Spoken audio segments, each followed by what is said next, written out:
In Nairobi, there lived a woman whose name opened doors before she even arrived. Madame Beatrice Njeri was the founder of Njeri Crown Hotels, one of the most powerful luxury hotel chains in East Africa. Her hotels stood in Nairobi, Mombasa, Kigali, Accra, and Johannesburg. Presidents had slept in her suites. Celebrities had taken pictures in her grand lobbies. Ministers shook her hand with both of theirs. But for all her wealth, there was one thing Madame Beatrice cared about more than money, reputation, or power. It was her only child, Zara Njeri. Zara had spent 6 years in London studying international hospitality and business strategy.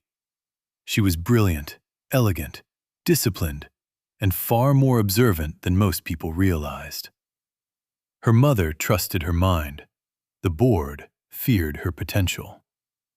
Investors were already waiting for the day she would take over the empire. But Madame Beatrice had one more dream. For years, she had quietly hoped Zara would one day marry Victor Otieno, the polished operations director of the flagship hotel in Nairobi. Victor came from a respectable family. He dressed well, spoke well, and knew how to smile when cameras were around. To the outside world, he looked like the perfect husband for a billionaire heiress. One evening, while sitting in her private penthouse office overlooking the city, Madame Beatrice called Zara. "My daughter," she said warmly, "your studies are over. It is time for you to come home." Zara smiled softly. "I'm ready, Mother." "There is something else," Madame Beatrice continued. "The board wants to see you. And Victor has also been asking when you will return. I believe it is time both business and marriage move forward." Zara went quiet for a moment. "Mother, do you truly know Victor?" Madame Beatrice chuckled. "I know enough. He is ambitious. He is presentable. He has stayed loyal to the company." But Zara's voice lowered. "Loyal to the company? Or loyal to the position beside me?" That question stayed in the air. Later that night, Zara sat by her window in London, looking down at the rain on the glass. Then, a dangerous little smile appeared on her face. "What if I do not return as Zara Njeri?" she whispered to herself. "What if I return as nobody?" The next morning she called her mother back. "Mother, I am coming home," she said. "But for 30 days, no one must know I have returned." Madame Beatrice sat up straight. "What are you planning?" "I want to test them," Zara replied. "Victor, the staff, the board favorites, everyone. I want to know how people behave when they think power is not watching." "And how exactly will you do that?" her mother asked. Zara smiled. "I will enter my own hotel as a cleaner." Madame Beatrice was silent. Then, slowly, she laughed. "You are my daughter indeed." 3 days later, a small taxi stopped behind the service gate of Njeri Crown Grand, Nairobi. Out stepped a young woman in a faded cleaning uniform, flat shoes, a plain scarf, and large glasses. Her glowing skin was untouched by makeup. Her posture was softer. Her walk was slower. She carried one small bag and a staff letter under the name Amina Kamau. That woman was Zara Njeri. At the back entrance, the housekeeping supervisor, Mama Atieno, looked her up and down. "So you are the new casual cleaner?" "Yes, ma'am," Zara answered humbly. "My name is Amina." Mama Atieno nodded. "Work hard. Keep your head down. In this hotel, rich people smile with their teeth and step on you with their shoes." Zara lowered her eyes respectfully. "I understand." Within 1 hour, she saw more than most owners ever see in 10 years. A receptionist rolled her eyes at bellboys and called them village boys. A chef cursed out a dishwasher over one broken plate. A supervisor insulted a room attendant for being slow, even though the woman was visibly sick. And every time senior management passed through the staff corridor, everybody suddenly pretended to be kind. Then Victor appeared. He entered the service area in a navy suit so sharp it seemed ironed by pride itself. He was tall, handsome, smooth, and perfectly aware of it. 2 junior managers followed him like bodyguards. He did not look at workers. He scanned them. "Why is this corridor still wet?" he snapped. A frightened cleaner stepped forward. "Sir, we just started." "I did not ask for a story," Victor cut in. "I asked why it is still wet."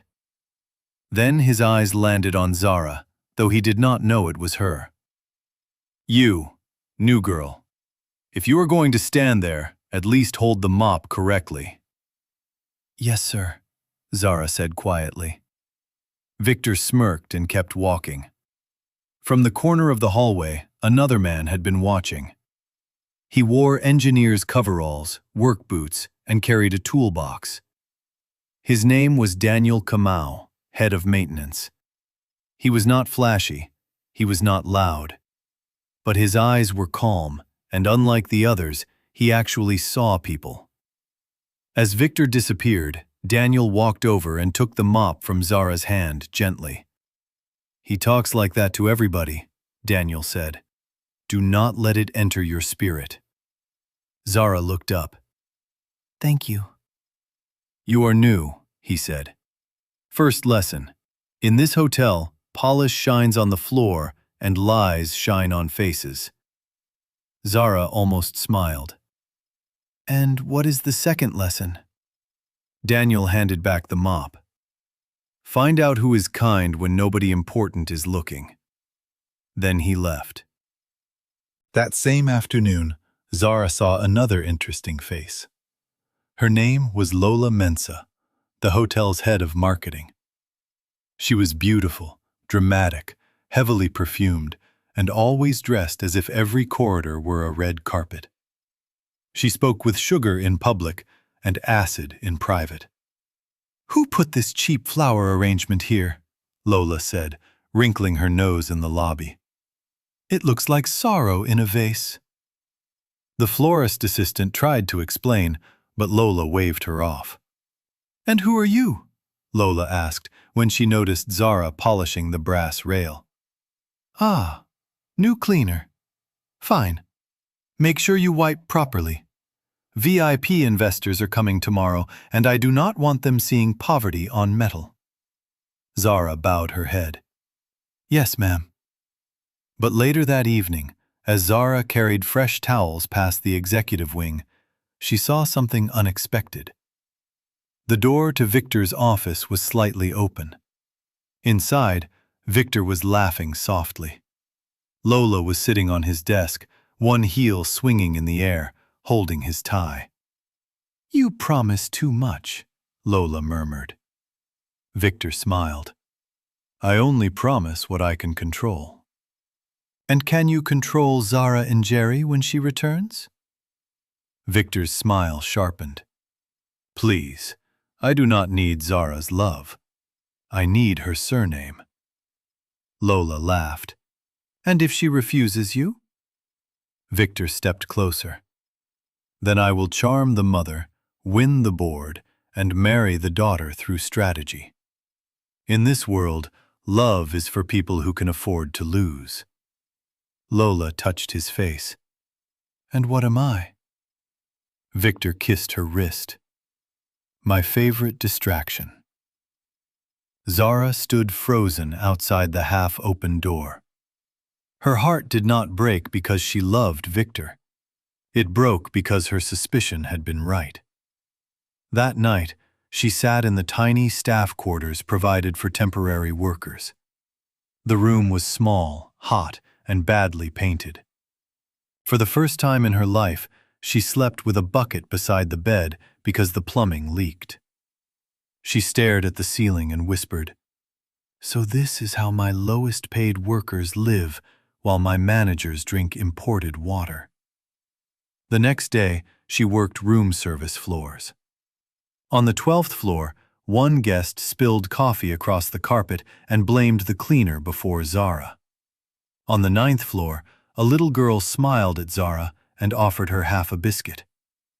On the ground floor, Daniel fixed a broken air conditioning vent and quietly handed Zara a cold bottle of water. "You look tired," he said. "It has been a long day."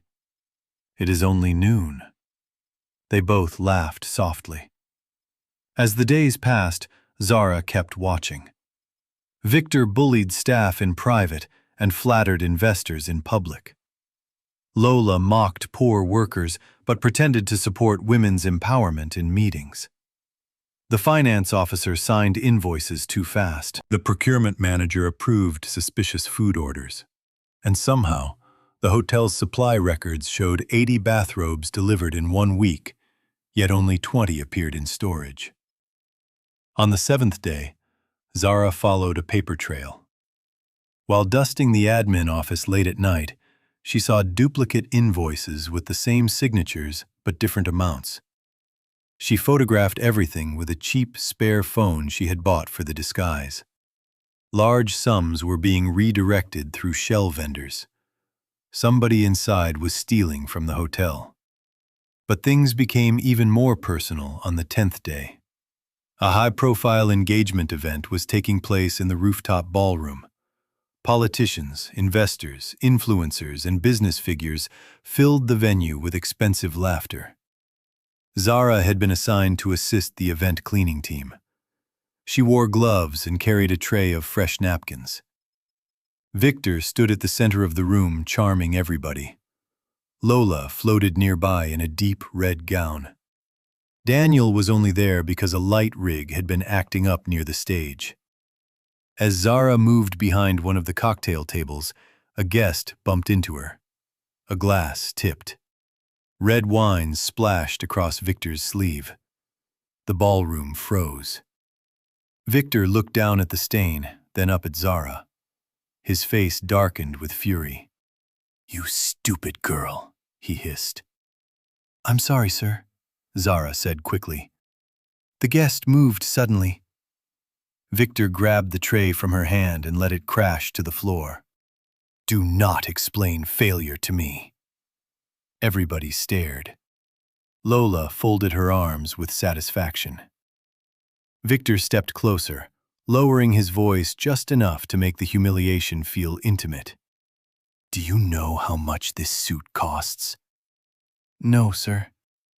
"More than your monthly salary," he said coldly.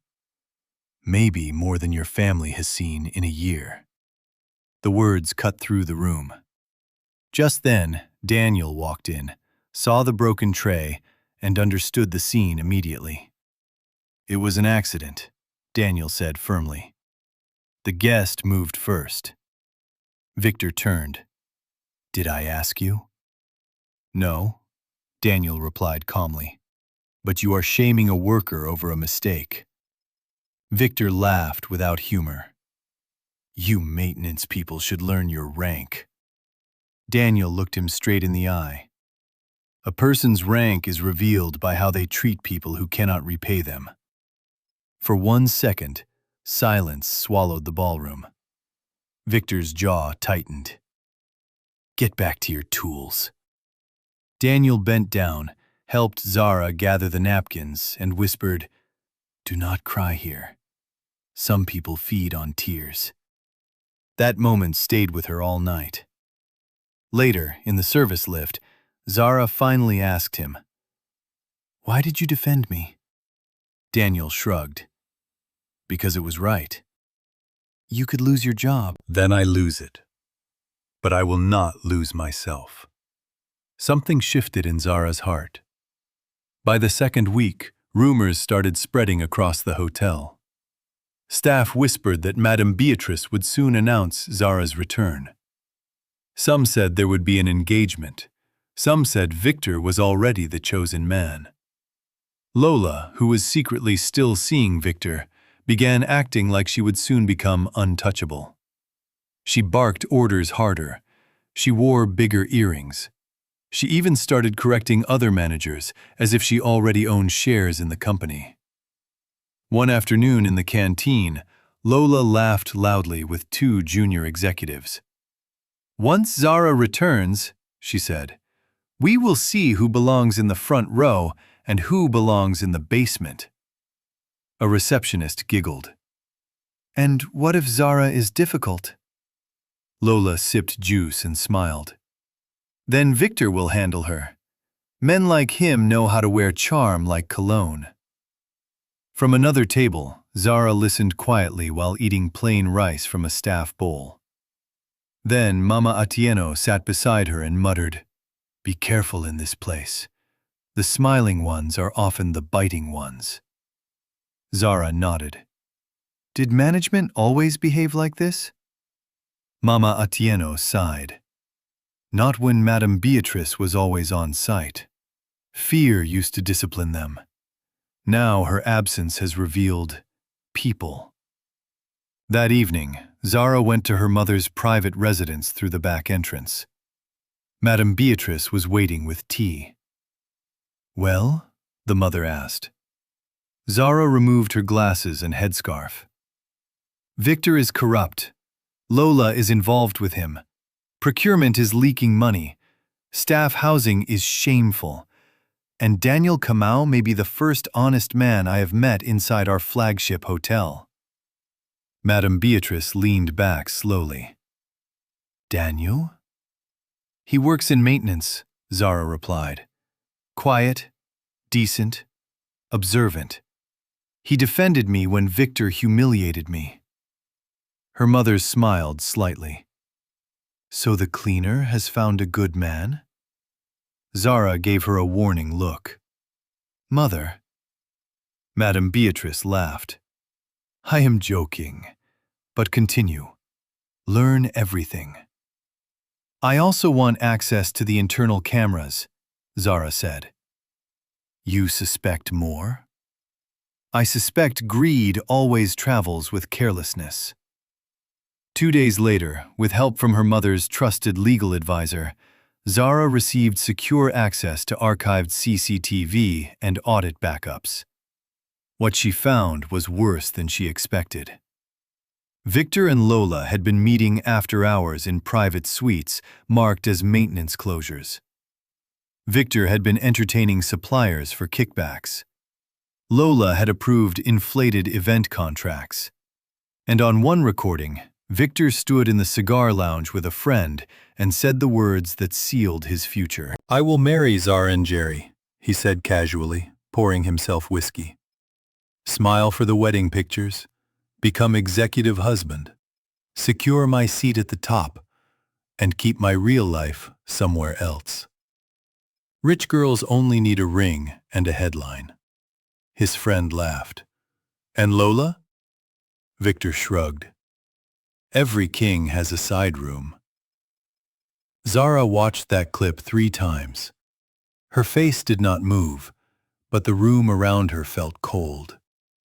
Still, in the middle of all this, something beautiful was beginning elsewhere. Daniel kept appearing in the smallest, kindest places. He fixed the broken fan in staff quarters after hearing the temporary cleaners were suffering at night. He bought bread for an old night guard whose salary had delayed. He once carried a stack of linens for Zara without being asked. He spoke respectfully to everybody from porters to chefs. One rainy evening, Zara got locked inside the laundry loading bay after a faulty latch jammed. Water drummed outside. She banged the door. Nobody heard. Except Daniel. He opened it after 15 minutes and found her shivering. "You okay?" "I'm fine," she lied. He took off his work jacket and draped it over her shoulders. "You are cold." She looked at him.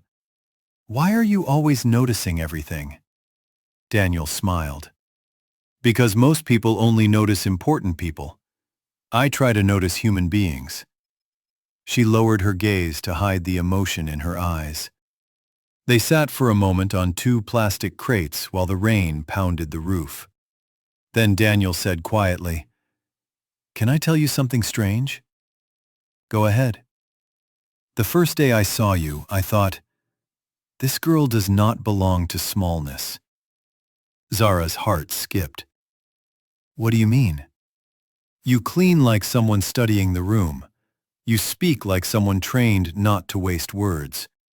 And when people insult you, your eyes do not break. They record." She laughed softly in surprise. "Maybe I am just stubborn." "Maybe," he said. "Or maybe you are carrying a bigger story."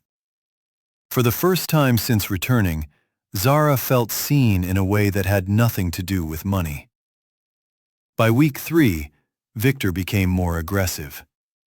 He had heard whispers that Zara's return would be tied to a grand announcement at the annual Injeri Crown Leadership Gala. He doubled down on public charm. He walked investors through the lobby with perfect posture. He sent flowers to Madame Beatrice. He donated to a children's foundation with cameras present. And at the same time, he continued slipping into Lola's private suite after midnight. Then came the day he crossed a line he could not uncross. A young room attendant accidentally placed a VIP welcome basket in the wrong suite. Victor dragged the girl into the service corridor and shouted until she cried. Zara was there polishing brass handles. Daniel was on ladder duty nearby. "People like you ruin standards," Victor thundered at the room attendant. "Do you even think?" The girl trembled. "I'm sorry, sir. It was room 1408.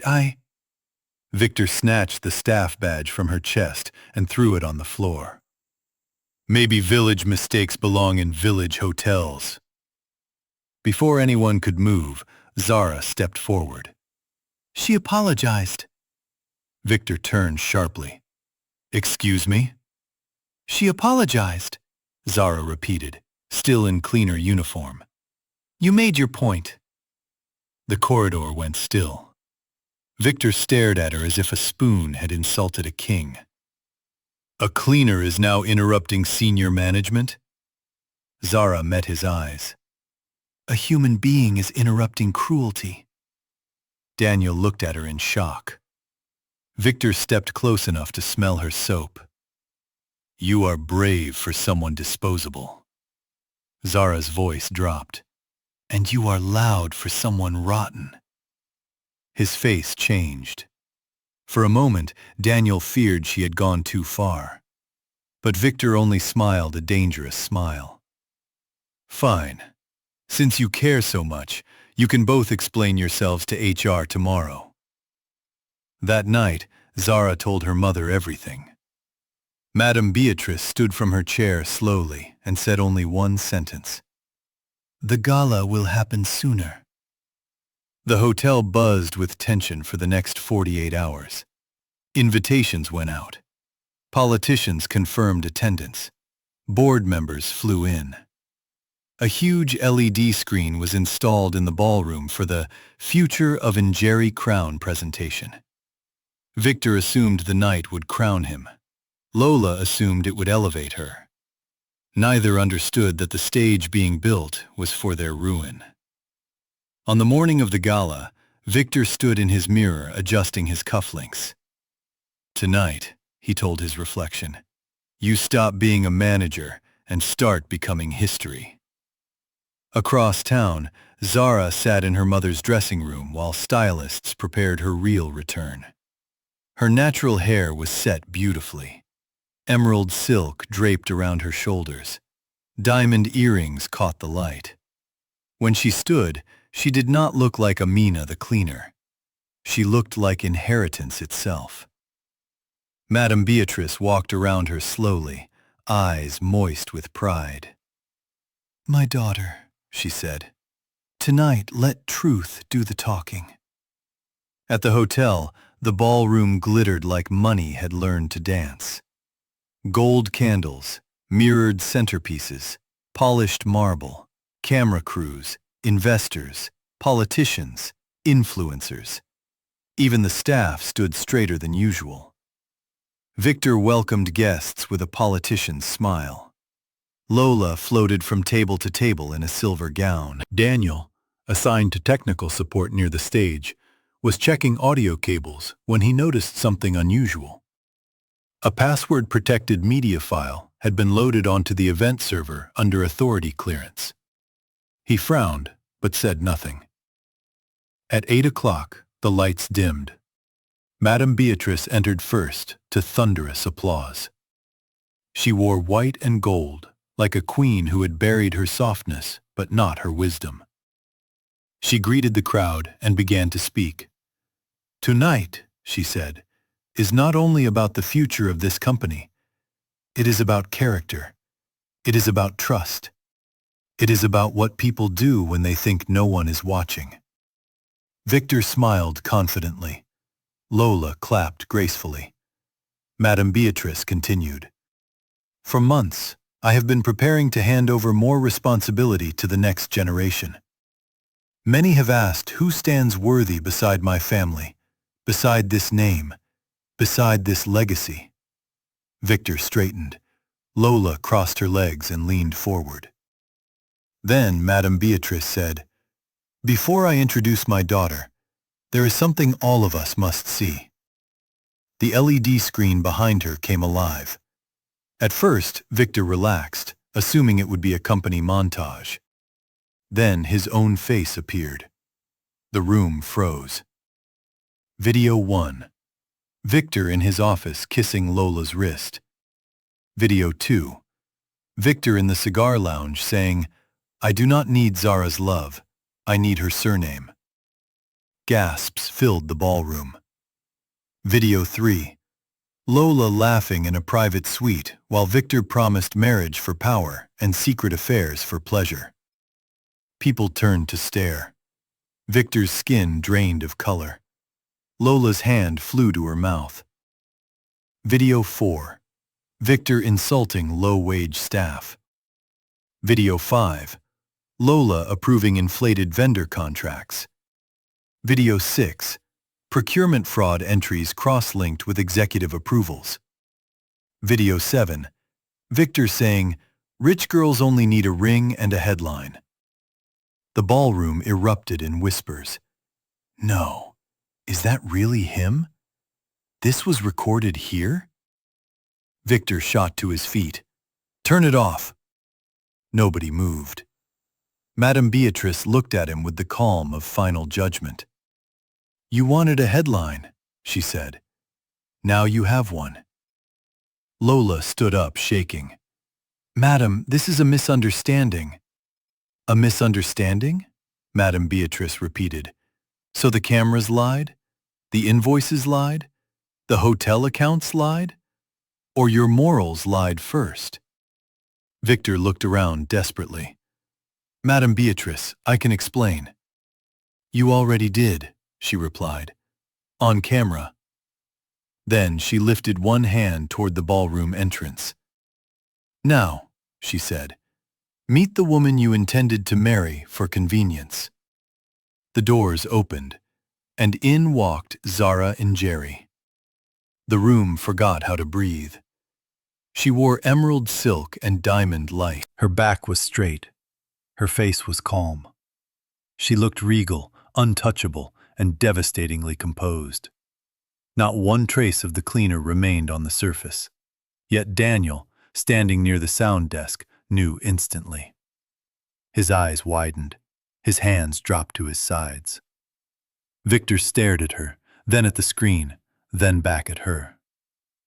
"No," he whispered.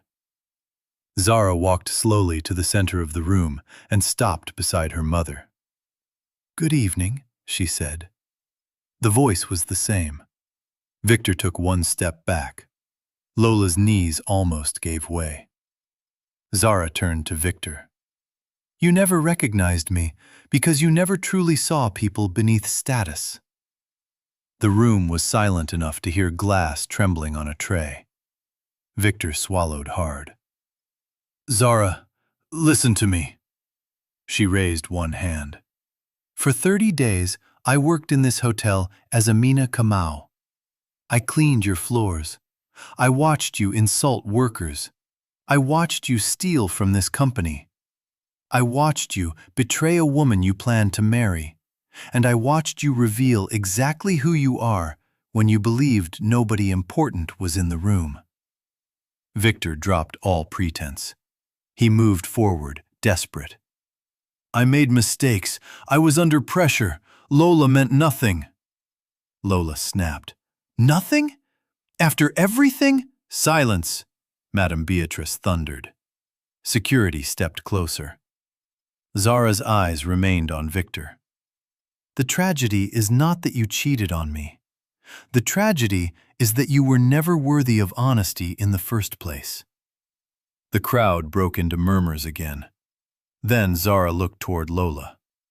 And you mocked workers, manipulated vendors, and smiled at corruption as if it were lipstick. Lola burst into tears. I was influenced. No, Zara said calmly. You were revealed. Madame Beatrice signaled the legal team. Victor Otieno, Lola Mensah, and all implicated officers are suspended effective immediately. Criminal audit proceedings begin tonight. Victor fell to his knees. Please, he begged, do not destroy me. Zara's expression did not move. You destroyed yourself in private long before this screen showed it in public. Security moved in. Victor tried once more. Zara, give me one chance.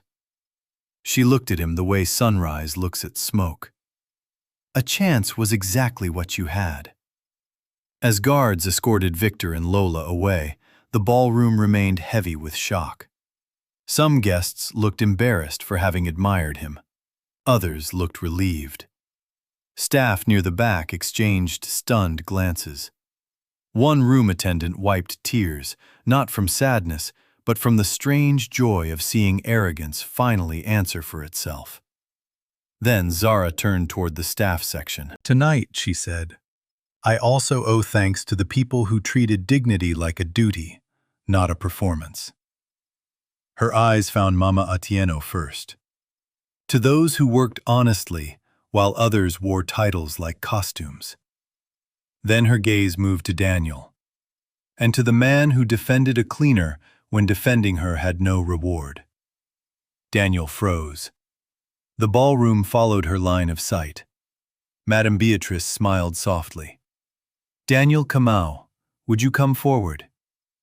He walked to the front slowly, still trying to understand what world he was standing in. Zara faced him. You once told me, she said, to find out who is kind when nobody important is looking. Daniel's voice was quiet. I remember. You were kind, she said. Not to an heiress, not to a future CEO, to a woman with a mop and a false name. Emotion flickered across his face. I should apologize, he said. I kept feeling you were carrying a bigger story. Zara smiled for the first time that night. You saw correctly. A soft ripple of laughter moved through the ballroom, breaking some of the tension. Then Zara did something no one expected. She took his hand. The room went absolutely still again. I do not know what the future will look like, she said, eyes on Daniel. But I know what truth feels like. It feels like safety. It feels like respect. It feels like being seen without a title. Daniel looked at her as if the whole ballroom had disappeared. Madame Beatrice watched with quiet satisfaction. The audience burst into applause. Not scandal applause, not society applause. Real applause. The kind that rises when justice feels satisfying and hope appears without warning. That night, the gala ended not with an engagement announcement, but with a leadership declaration. Zara Njeri was formally introduced as Executive Director of Strategy and successor to Njeri Crown Hotels. New welfare reforms for staff were announced on the spot. Temporary workers would be reviewed for fair treatment. Staff housing would be renovated. Procurement systems would be audited externally. Anonymous abuse reporting would launch immediately. For the first time in a long time, many workers went home feeling the company might finally belong to more than polished cruelty. But the story did not end there. 3 weeks later, Nairobi was still talking. Victor's scandal had spread through boardrooms and blogs. Lola disappeared from public view. The fraud investigation widened. 2 procurement officers were arrested. A supplier fled the country. Every lie seemed to have cousins. Inside the hotel, things changed fast. Managers greeted staff more carefully. The canteen food improved. Night shift allowances were paid on time. Mama Atieno walked through the corridor with the face of a woman who had seen the storm turn around. And Daniel? Daniel avoided Zara for 3 days after the gala, not because he was ashamed, because he was afraid. Afraid that what had grown between them in hidden places would disappear now that she was again Zara Njeri, heiress, executive, billionaire daughter. But on the 4th day, Zara found him in the engineering workshop, adjusting a faulty panel. "Are you avoiding me?" she asked. Daniel set down his screwdriver. "I am trying to respect your world." She stepped closer. "What if I am asking you to remain in it?" He searched her face. "As Zara? As the same woman you gave your jacket to in the loading bay?" A long silence passed. Then Daniel said, "I do not have Victor's polish." "Good," Zara replied. "I have already tested polish." He laughed softly. "I also do not have his money," he added. Zara smiled. "I have enough for both of us." He tried not to smile back, but failed. And so something true began. Not loudly, not carelessly, not for headlines. It began in morning coffee shared before meetings, in quick conversations in service lifts, in late-night strategy sessions where Zara asked Daniel how staff actually lived, not how executives described them. He became one of her most trusted voices because he understood the hotel from pipes, heat, labor, and human strain upward. Months later, at a staff appreciation ceremony in the same ballroom where Victor had fallen, Zara stood on stage beside her mother and announced Daniel's promotion to Director of Operations Transformation. Some were shocked, but no one could deny his merit. He did not transform because he was near wealth. He simply became more visible. Then, one Sunday evening, Zara asked him to meet her on the hotel rooftop where the first humiliation had happened. The city glowed below them. "You remember this place?" she asked. Daniel smiled. "You mean the place where a dangerous cleaner nearly got me fired?" She laughed. The wind lifted the edge of her dress. "I learned something here," she said. "People can stain a room with arrogance faster than wine ever could." Daniel stepped closer. "And what else did you learn?" "That kindness is more expensive than luxury because fewer people can truly afford it." His eyes softened. "Daniel," she said, "when you defended me, you did not know my name. When you respected me, you did not know my status. When you saw me, you did not need a title. That is rare. I will not pretend that does not matter to me." He exhaled slowly. "Zara," she reached into her bag and pulled out a small keycard. "What is that?" he asked. She smiled. "The master key to the future staff residence project." He looked confused. "I want you to build it with me," she said. "Not just the building, the culture behind it. I do not want workers surviving in the shadows while executives drink success under chandeliers." Daniel looked at the card, then at her. "And personally?" he asked quietly. Zara stepped closer until only honesty could fit between them. "Personally, I want a man who still knows how to notice human beings." Daniel took her hand. "I noticed you the first day," he said. "I just did not know I was looking at the woman who would change the whole hotel." Tears rose in her eyes, but they were gentle tears. Under the Nairobi sky, with the city breathing below them and no cameras anywhere in sight, Daniel kissed her. This time, there was no disguise, no test, no audience, only truth. A year later, the flagship hotel held another grand event, but this one was different. The ballroom that once projected betrayal now glowed with celebration. Staff from every department attended. Housekeepers sat near executives. Kitchen workers laughed with security officers. The old invisible lines had softened.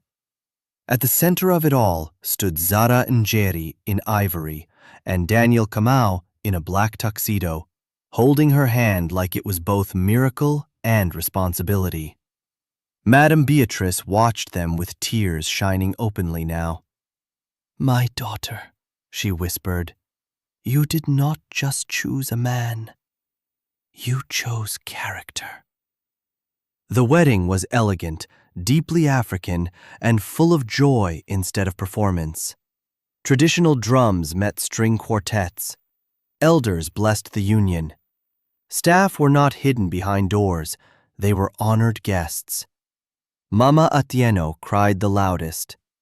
Even the little florist assistant who had once been insulted by Lola threw petals down the aisle with pride. As for Victor, he watched clips of the wedding months later from a rented apartment far from power. He had lost his title, his reputation, his bored ambitions, and the empire he thought he could enter through charm. Lola had moved on to another city under another version of herself. The supplier scandal still followed both their names like smoke. And whenever people in business circles spoke about Njeri Crown hotels, they no longer talked only about luxury. They talked about the heiress who became a cleaner, the live camera exposure that shocked an industry, and the day a billionaire daughter proved that character is the only status that survives the lights going off. Because in the end, Zara Njeri did not find love by arriving as a queen. She found it by entering as someone the world thought did not matter. And that was exactly how she discovered who truly did.